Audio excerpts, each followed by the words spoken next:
प्रिय विद्यार्थियों, आज हम पढ़ेंगे व्यष्टि अर्थशास्त्र और समष्टि अर्थशास्त्र में मूलभूत अंतर किस बात को लेकर होता है और अर्थशास्त्र में विशेष तौर पे व्यष्टि अर्थशास्त्र का क्या महत्व है और क्या उपयोग है। जैसे कि आपको पता है कि अर्थशास्त्र में विशिष्ट आर्थिक संगठन होते हैं, उनके व्यवहार, उनकी सापेक्ष कीमतों का अध्ययन किया जाता है। जैसे सापेक्ष कीमतों का अर्थ है कि विभिन्न वस्तुओं व सेवाओं की कीमतों में आपसी संबंध क्या है। जैसे यदि कभी किसी विशेष प्रकार के कपड़ों की मांग बढ़ रही है और सूती कपड़ों की मांग घट रही है, तो जो विशेष प्रकार के जो कपड़े हैं उनकी सापेक्ष कीमतें जो हैं वो बढ़ जाएगी। अब हम सापेक्ष कीमतों का जो परिवर्तन है उसे व्यष्टि अर्थशास्त्र में आते हैं। दूसरी चीज़ कि व्यष्टि अर्थशास्त्र, जब हम बात करते हैं व्यष्टि अर्थशास्त्र की, तो व्यष्टि अर्थशास्त्र और समष्टि अर्थशास्त्र दोनों में जो मूलभूत निर्धारक तत्व है वो उपभोक्ताओं व उत्पादकों की आमदनी होती है। आमदनी ही मुद्रा की मांग व श्रम की मांग आदि को प्रभावित करती है। माइक्रो का लक्ष्य है कीमत तथा मैक्रो का लक्ष्य होता है आय। इसके अतिरिक्त व्यष्टि अर्थशास्त्र में संतुलन व समष्टि अर्थशास्त्र में हम असंतुलन की स्थिति का प्रमुख मानते हैं। व्यष्टि अर्थशास्त्र में हम व्यक्तिगत इकाइयों का अध्ययन करते हैं और समष्टि अर्थशास्त्र में हम संपूर्ण अर्थव्यवस्था की या समस्त अर्थव्यवस्था की इकाइयों का अध्ययन करते हैं। अर्थात व्यष्टि अर्थशास्त्र की जो इकाइयाँ होती हैं वो छोटी होती हैं, जैसे कि उपभोक्ता, परिवार, फर्म, उद्योग आदि। और दूसरी ओर समष्टि अर्थशास्त्र की अध्ययन की जो इकाइयाँ होती हैं वो बड़ी होती हैं, बड़े लेवल पे होती हैं, जैसे कि राष्ट्रीय आय, राष्ट्रीय उत्पत्ति, राष्ट्रीय बचत, राष्ट्रीय विनियोग आदि। इसी तरह दोनों के जब हम बात कर, लेकिन दोनों में जो एक दूसरे को वो डिपेंडेंसी है वो जरूर है। जब तक हम व्यक्तिगत इकाइयों का अध्ययन नहीं करेंगे, हमें संपूर्ण अर्थव्यवस्था की इकाइयों का अध्ययन करने में दिक्कत आएगी। इसलिए दोनों एक दूसरे के पूरक हैं। दूसरी ओर अब हम पढ़ते हैं कि व्यष्टि अर्थशास्त्र का क्या महत्व है और क्या उपयोग है। व्यष्टि अर्थशास्त्र के विभिन्न उपयोग हैं जिन पर हम यहाँ चर्चा करेंगे। पहला उपयोग है व्यष्टि अर्थशास्त्र का।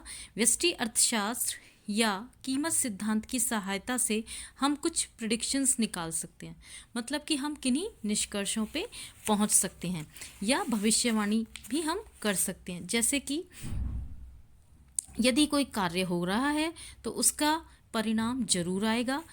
अगर कोई काम हो रहा है, जैसे कि मान लीजिए कीमत और सिद्धांत में मांग और पूर्ति के मॉडल का उपयोग होता है। यह मॉडल हमें बतलाता है कि कीमत मांग व पूर्ति की शक्तियों से निर्धारित होती है। कैसे?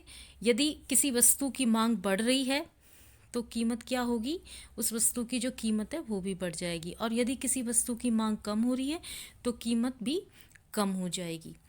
और पूर्ति की शक्तियों से भी कीमत प्रभावित होती है। यदि सप्लाई कम है किसी चीज़ की तो सीधी सी बात है कि उसकी कीमत भी बढ़ जाएगी, और यदि सप्लाई बहुत ज़्यादा हो रही है किसी वस्तु की तो उसकी जो कीमत है वो कम हो जाएगी। और कहीं ना कहीं एक संतुलित कीमत निर्धारित हो रही है जिसे हम इक्विलिब्रियम प्राइस कहते हैं। कुल मांग की मात्रा कुल पूर्ति की मात्रा के बराबर होती है।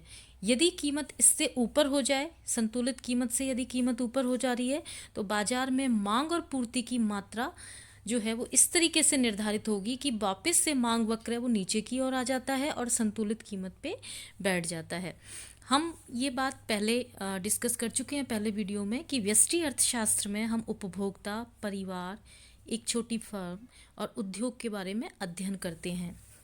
माना कि हम एक छोटा सा इंडस्ट्री लेते हैं, जैसे कि शुगर मिल, चीनी इंडस्ट्री का अध्ययन करना है, तो इसमें चीनी की बहुत सारी मिलें भी होंगी, फर्में भी होंगी, हम सबको एक साथ लेते हैं।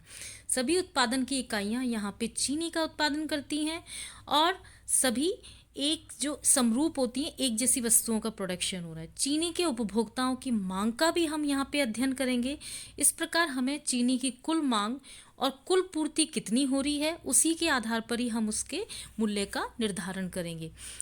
कीमत में सरकार के हस्तक्षेप का भी हम थोड़ा बहुत अध्ययन करते हैं।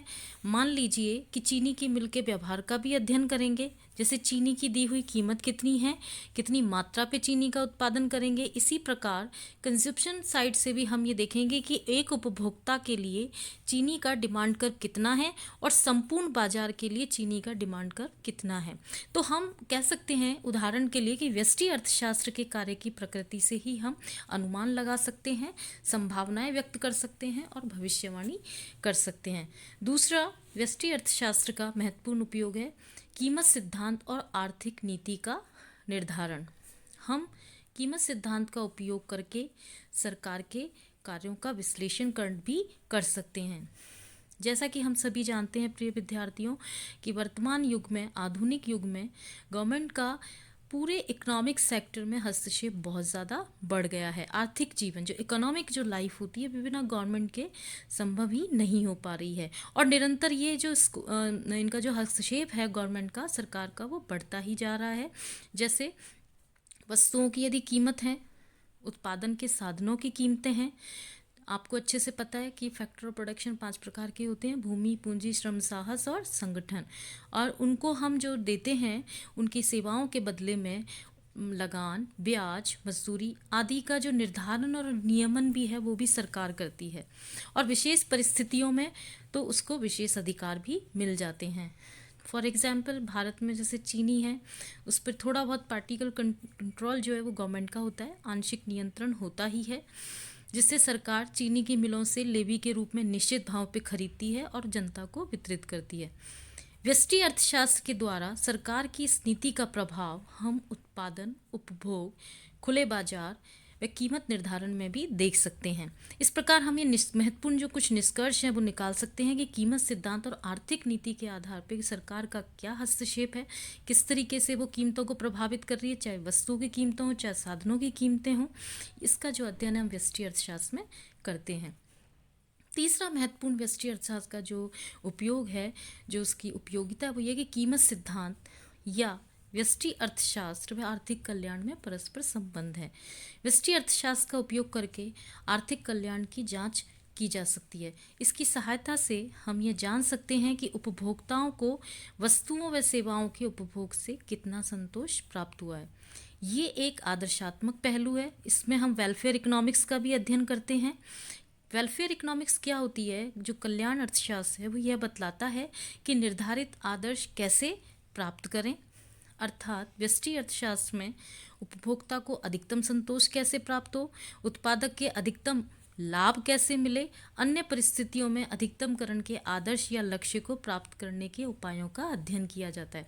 जैसे कि अगर हम कंज्यूमर की बात करें तो कंज्यूमर किसी भी चीज़ को वो तभी खरीदता है या उसको बहुत ज़्यादा पैसे दे के खरीदता है, अगर उसको डिमांड है, उसको बहुत ज़्यादा आवश्यकता है, तो यदि वो उसका कंजप्शन कर रहा है तो उसको अधिकतम सर्टिफिकेशन मिल रहा है या नहीं मिल रहा। और प्रोड्यूसर जो है, यदि हम उत्पादक की बात करें तो उसकी जो कॉस्ट है, मान लीजिए उसने 10 रुपये का कोई सामान बनाया तो वो ये उम्मीद करके चलेगा कि उसको कुछ लाभ हो, उसका जो सामान है वो 12 रुपये में कम से कम बिके, 15 रुपये में बिके, 20 रुपये में बिके, यानी कि उसकी जो लागत है, उसका जो कॉस्ट ऑफ प्रोडक्शन है वो उसको निकलना चाहिए, हानि नहीं होनी चाहिए। उसका उत्पादनकर्ता का यह प्रयास रहता है कि उसको मैक्सिमम प्रॉफिट प्राप्त हो और उसकी कॉस्ट जो है वो निकल जाए और उसको लाभ हो। कभी भी उसको वो नहीं चाहेगा कि उसको हानि हो, और यदि उसको हानि हो रही है तो हो सकता है कि वो प्रोडक्शन को बंद कर दे। चौथा, व्यष्टि अर्थशास्त्र व व्यावसायिक उपक्रमों का प्रबंध। व्यष्टि अर्थशास्त्र की जब हम अध्ययन करते हैं इकाइयों का, तो उससे जो व्यावसायिक उपक्रम हैं उनकी प्रबंधक के महत्वपूर्ण निर्णय लेने में सहायता मिलती है। जैसे कि डिमांड का विश्लेषण व्यष्टि अर्थशास्त्र में होता है, कॉस्ट का विश्लेषण होता है, रेखीय प्रोग्रामिंग की विधियों का उपयोग करके या तो हम कंज्यूमर साइड से सोचें तो उसे मोर सेटिस्फिकेशन मिले, अधिकतम संतुष्टि मिले, और यदि हम प्रोड्यूसर की साइड से सोचें तो उसको अधिकतम लाभ प्राप्त करें। तीसरा है व्यष्टि अर्थशास्त्र में वस्तुओं व साधनों का प्रभाव। व्यष्टि अर्थशास्त्र में एक और व्यवसाय से चीज़ें परिवार की तरफ आती हैं, उसे हम कहते हैं वस्तुओं व सेवाओं का प्रभाव, फ्लो।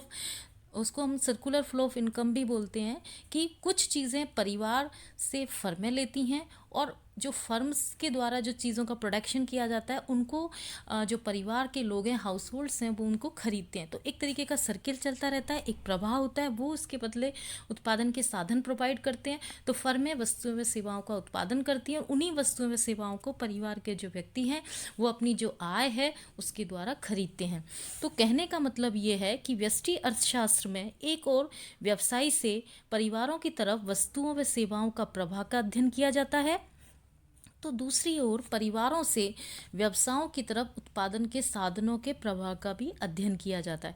कहने का मतलब ये हुआ कि वस्तु बाजार और साधन बाजारों में परस्पर निर्भरता पाई जाती है। छठा जो पॉइंट है व्यष्टि अर्थशास्त्र का, जो महत्व का जो पॉइंट है वो ये है कि व्यष्टि अर्थशास्त्र का सार्वजनिक वित्त व अंतर्राष्ट्रीय व्यापार के अध्ययन में भी प्रयोग होता है। व्यष्टि अर्थशास्त्र में मांग और पूर्ति की लोचों का अध्ययन किया जाता है। सार्वजनिक जब सरकार के वित्त की बात करते हैं तो किसी वस्तु पर लगे कर का भार जानने के लिए ही हमें मांग की लोच का सहारा लेना पड़ता है। इसी प्रकार इंटरनेशनल व्यापार की जब हम बात करते हैं, उनके लाभ का अध्ययन करते हैं, मुद्रा के अवमूल्यन का प्रभाव जानते हैं, आयात निर्यातों के बारे में मांग और पूर्ति की लोचें भी देखी जाती हैं। एक देश की मुद्रा की विदेशी विनिमय दर निर्धारित करने में भी व्यष्टि अर्थ